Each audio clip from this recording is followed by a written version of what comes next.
Greetings. Tony Davis coming to you from MOE Leadership Academy.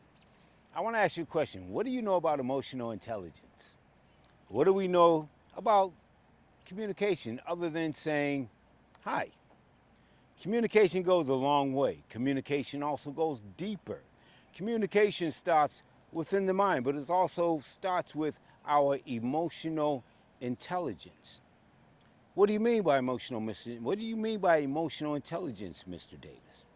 What I mean is that we have to listen to that voice inside of us before we speak.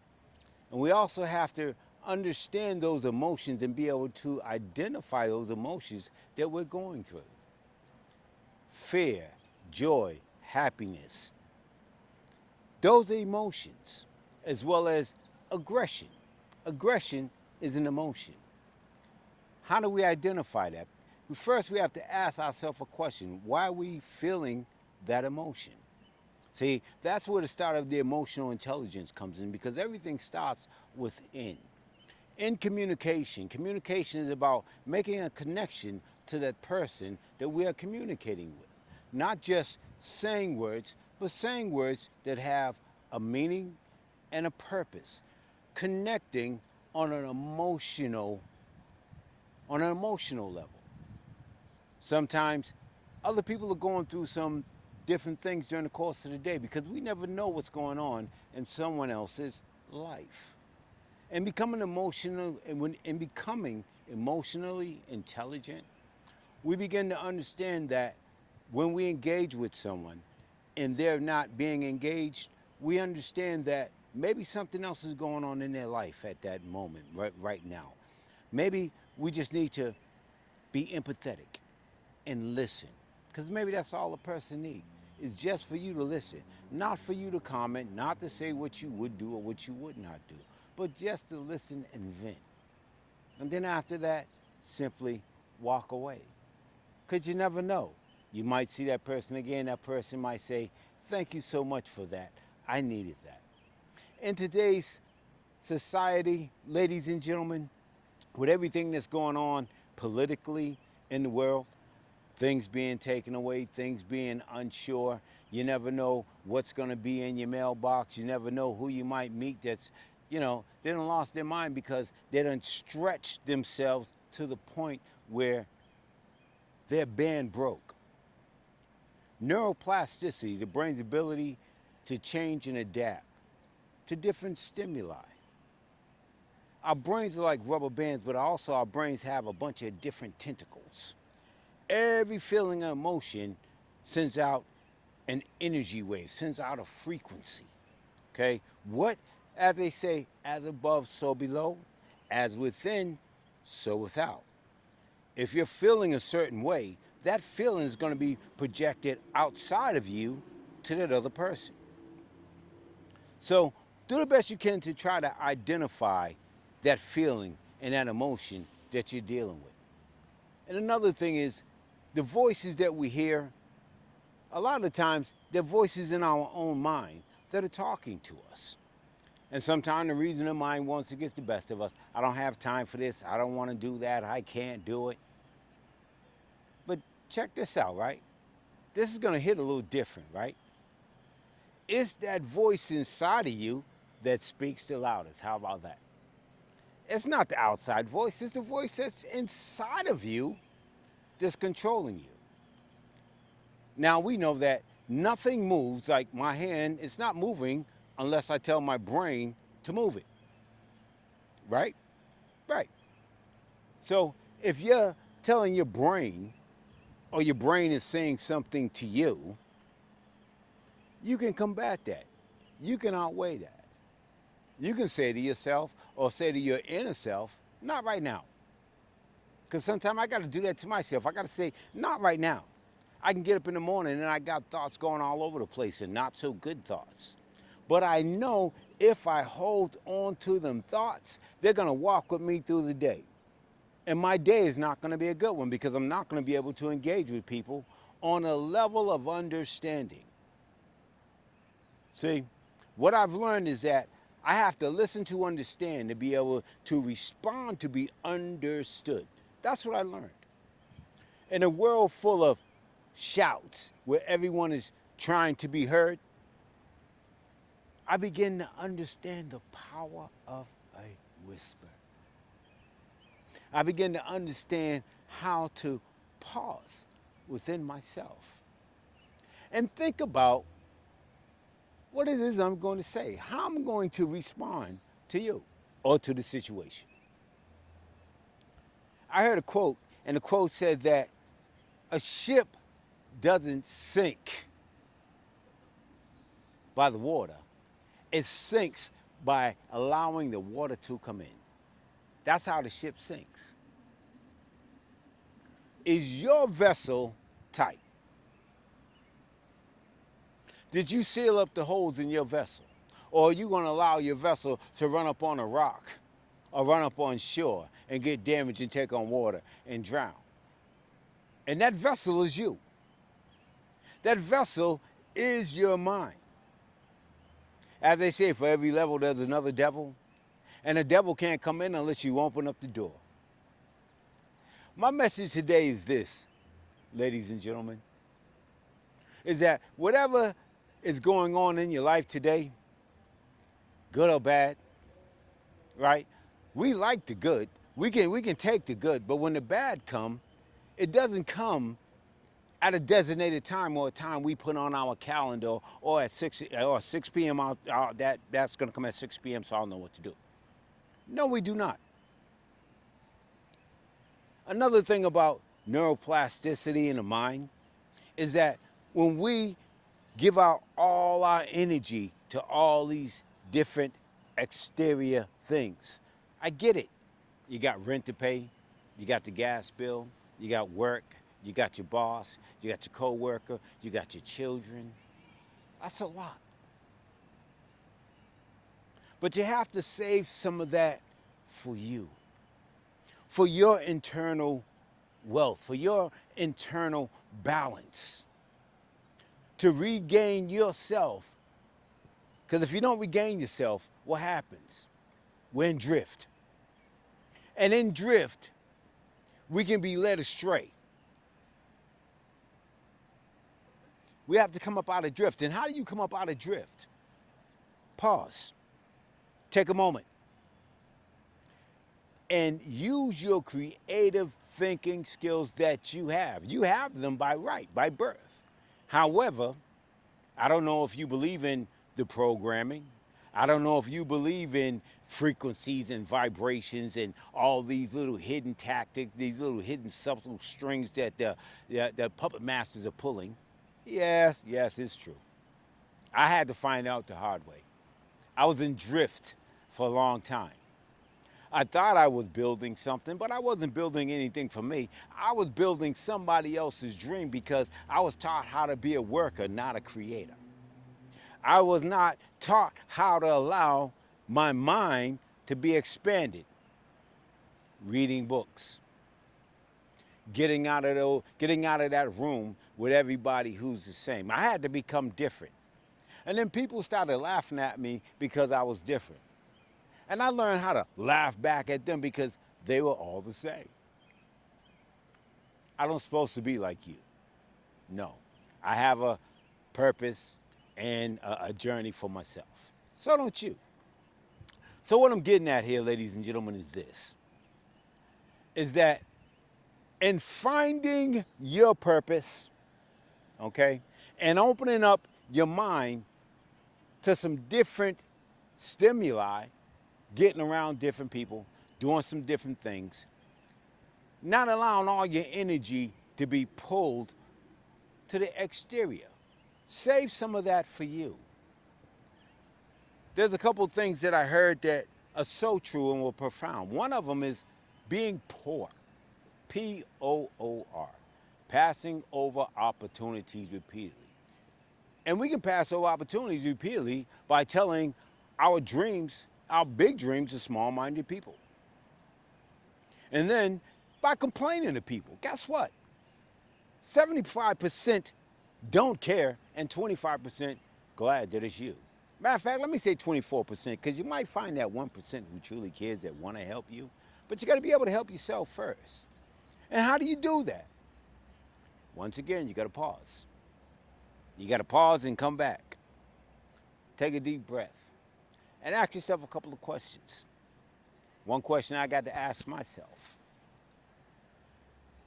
where do you want to go, Tony, and how are you going to get there? Don't focus on the journey, focus on the steps of getting there. Because the journey might seem long, and that journey seeming long might discourage you. I know I got discouraged a couple times. You know, a little bit about me. I grew up in an urban neighborhood. I went to the Boston Public Schools.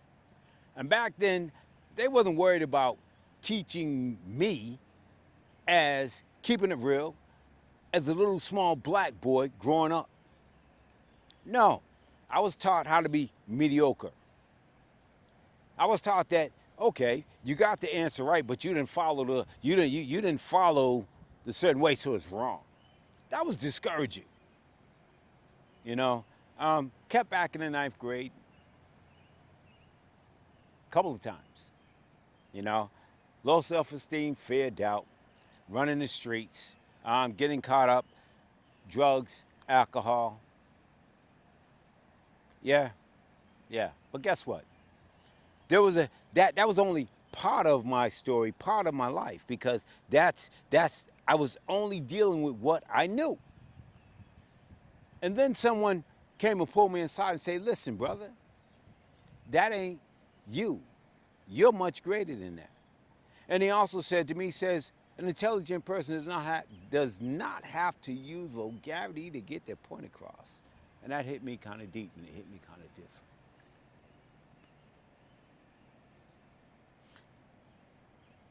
I paid my way through school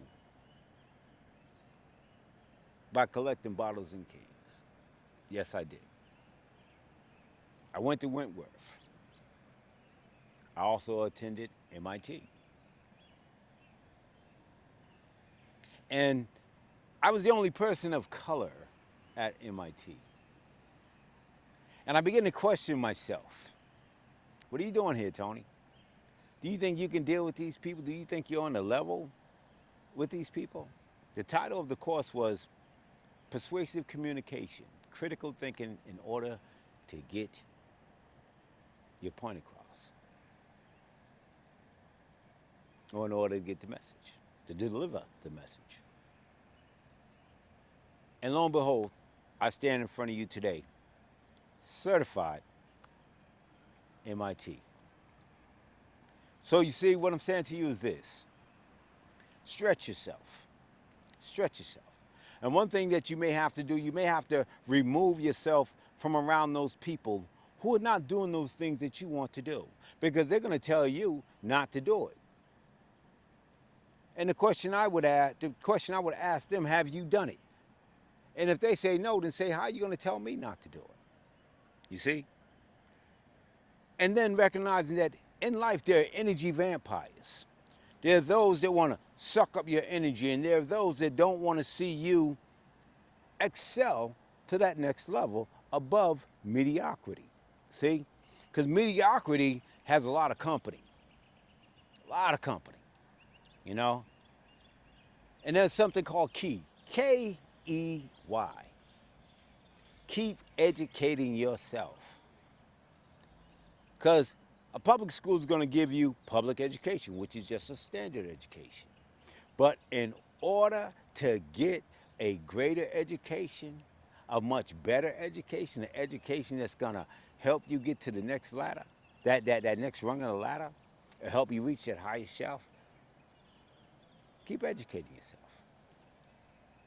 See? Don't be afraid to read a book. I understand ebooks are fine, but read a book. Because once you begin to read that book, you're going to get into that book, and your imagination is going to open up. And then you're going to be able to spell the words just as well, too. And each book you read, you put up under your feet, is going to help you get higher in order to reach that higher shelf. Just put the book up under your foot, and you'll see. That 1-inch book or that 1/4-inch book, it's still a book. Neuroplasticity, the brain's ability, okay, to change and adapt to different stimuli. Okay? Try some different things in your life, because I had to try some different things in my life. And that's why I'm here in front of you today. When I first started out as wanting to be a public speaker and motivate and inspire people and let people know that we all have hard times. We all go through some changes in life.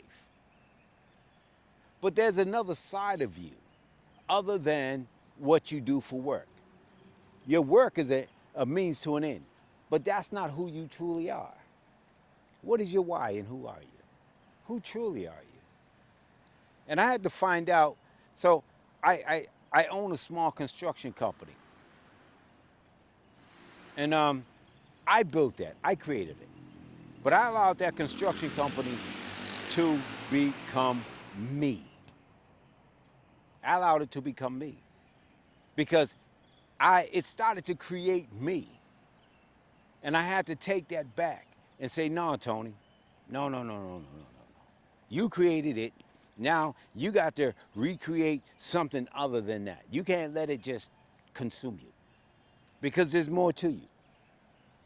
Today, I'm a facilitator. Today, I'm a board member. Today, I mentor some young men. And I get out into the community and I introduce myself to that community. I engage with them because I want to let them know that public speaking is not on a stage where you go into an auditorium. No, it's not. Public speaking is when you wake up in the morning and you say, hello, good morning to your husband, to your wife, or to your kids. Public speaking is when you walk out the door and you say, good morning to your neighbor. You're on one of the greatest stages you're ever going to be on. This is it. And it's how you present yourself that people are going to look at you. And I heard somebody say, dress the way you want to be addressed. No doubt. But guess what, right? When you open up your mouth, whether you're looking good and people are addressing you a certain way, but when you open up your mouth, you can make everything you got on look like rags. And then you can have rags on and make everything you got on look so rich. Because of what is coming out of you and how it's coming out of you and how it's being received. So just a couple key takeaways I would like for you to take away from this. And one is, ask yourself how you're going to engage. And once you ask yourself that question, allow that to become how you engage with others. If you're going through something, an emotion that day, identify what that emotion is. Fear, doubt, angry, hungry, angry, lonely, tired. Now, keep this in mind. Hungry, angry, lonely, and tired. Halt. Let me stop. Let me back up. And let me get a restart. And then go back out. Next thing is, find out what your communication frequency is. Once you find out what your communication frequency is, and I'll elaborate on that on another video because there's a great book that I would like to recommend to you. And the last takeaway is this. The loudest voice is the one in your head. So be careful about that voice that you listen to. Because 99% of the time, that voice is your own voice. My name is Tony Davis, coming to you from MOE Public Speaking Leadership Academy. This is my banner, and I started this just to let myself know, first of all, that I can communicate and I can communicate well. But also to let other people know, too, that, it's not hard. We just have to stretch ourselves, and we have to begin to just say hello and smile at people. I mean, a smile costs you nothing. Hello costs you nothing. And if they don't say hello back to you, fine, you did your job. You did your job, So once again, Tony Davis coming to you from MOE, Public Speaking Leadership Academy, and MOE stands for Mastermind Organized Effort, and the mastermind just ain't my mind. I'm not the mastermind. I can't be. I'm only one person. It's a collaborative of people that I engage with, that I communicate with. And they helped me to push. When I wanted to give up, they said, no, Tony, if this is something that you desire to do, then do it. Don't worry about doing it bad. You know what I mean? Anything worthwhile is doing bad the first time. So that way, when you go back, you know what you did bad and you ain't going to do it the same way again. Okay? Okay, so you failed. What did Thomas Edison say? Yeah, he didn't have no failures. He just found 10,000 things that just didn't work. How about that? You know? So don't give up on yourself. Begin to understand what emotional intelligence is and develop yours. And don't let anyone, when I say anyone, anyone, come and steal your energy or your joy or your peace. Protect your house. Protect your house. Eat good food, get proper rest, get some exercise. Tony Davis, Mastermind Organized Habit, Public Speaking Leadership Academy. If this video resonated with someone or if it resonated with you, please hit the like button, thumbs up, share, and give a comment.